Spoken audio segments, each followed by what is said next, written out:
Eksena para masira ko. Hintayin mo. Papahanap kita. Magbabayad ako ng lawyer. Ipapatrabaho kita.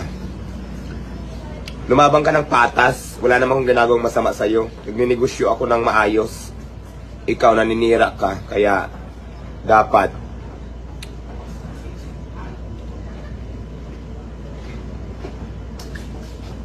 talaga sa'yo, itigil mo na yung ginagawa mo dahil alam mo na.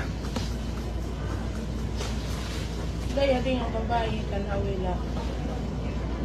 Sino ito? Kuhan mo daw itong siya, na-friend niya kasi gusto ka daw mahubutan. Gitaganak sa ito niya dahil 2,000. Kagabi out na ako. Bumili lang yung 3 sikin. Sabi mo, dito lang naman ako Pag busy lang sa may mga racket, kaya wala ako. Hello, good morning. Good morning. Hi, live. Nandito na ang pinakamagandang diwata. Ano pa nga ba, di ba? Diba? Kita naman sa mukha. Ano ang masasabi mo doon sa mga kumakalat ngayong viral sa Facebook ngayon na naniningil ng 1.5 bago magpa-picture? Alo? Using my name. Ay, Hindi naman totoo ako. yun. Kita nyo naman ngayon. Na kami Wala, hindi yan totoo, guys. Alam mo, nakakainis lang kasi Bubos lang yun. kagigising ko lang, tapos